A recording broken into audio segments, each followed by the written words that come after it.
as I was saying, my spouse goes away for about 5 or 6 days on Sunday.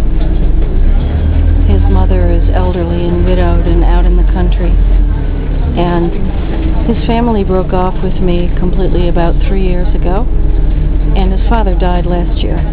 So he goes out there alone 2 or 3 times a year to deal with his mother. And he's going to give away the Dinkmobile and get the papers dealt with and the inspection done on the car he inherited from his father. So I'll be alone next week, and this woman is going to want a decision about this job that she's probably going to offer me, which pays almost nothing, and you know, there may be more hours in the future, there may not. I don't really like that type of work, but I know it, and it kind of really wouldn't make sense for me to do it at this point. I would have to think about it. And of course, my spouse for years has been saying no, he doesn't want me to work. He likes having me at home, cooking his meals, keeping him company. He works evenings and nights outdoors. The job is very demanding, very dangerous, and he really needs a spouse at home to support him and really be a full-time wife. However, about 3 years ago, he became very abusive toward me, and it got physical. And nobody defended me. There was no shelter for me. In fact, I even went to see a psychiatrist who I had known previously, and she said to me, well, you must have provoked him. Surely you provoked him. I was outraged. By chance, he happened to be there with me when she said that, and I slammed down my hand on her desk and said, this is outrageous, in French, and got up and walked out of there. This is from a female psychiatrist in France who said to me in 2010 that the reason my husband was beating me and that I was covered in bruises and had to file police reports against him was because I must have provoked him. You know, it didn't matter what I did that year. It didn't matter how I reacted, and if I didn't react at all, that was the problem. I was the problem because I was a victim. And that was a really scary thing to realize, and also I was absolutely heartbroken because I'm still in love with my husband. It would be much easier if I could hate him or be angry, but I've been with him for 19 years, and I'm very committed to this marriage, and it was just really terrible. So he would probably tell me that he doesn't want me to accept this job, and he wants to go away on vacation in September or October this year, so he wouldn't want me working.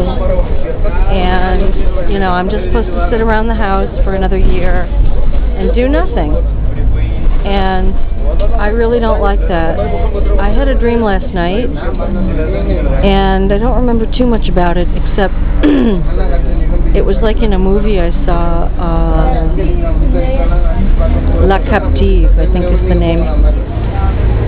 I think it was one of the last movies of Truffaut, I'm not sure. And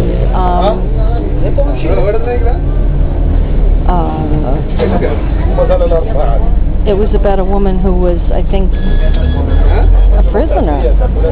Although she could come and go, she was like a bird in a gilded cage. It was a very spooky movie. It was based on a famous book. I'm sorry, I don't remember the title, but anyway, the dream took place in the 1980s, somewhere behind the Iron Curtain, I think. And I was being held captive by a man, and I was developing Stockholm Syndrome. And I was finding that I was falling in love with him, that I had bonded with him, and that I was attracted to him. And I wanted him to love me, and I wanted him to have sex with me, and I wanted to be his wife. and he was kind of shocked, and I don't know how the dream turned out, because I woke up several times thinking, this is totally weird. And I just remember waking up thinking, that was not a good situation you were in the dream, and if that had been a real situation, you should have escaped from there at your earliest opportunity, and that wasn't right, what was being done to you. And I woke up and I thought, you know, I have a job interview at the end of the day today, and if I get offered something, I should really consider accepting it. You know, I've accepted jobs in the past, and it was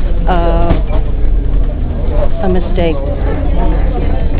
So I'll have to think about this.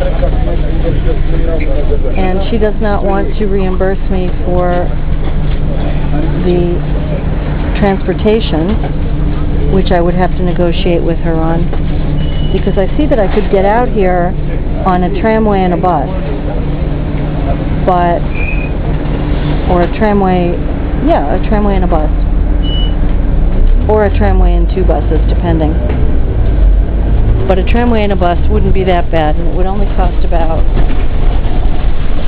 I don't know,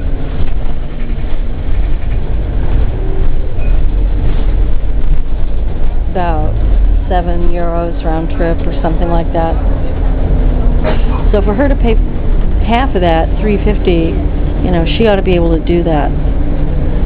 But, you know, €18 an hour, I know she can't do much more than that.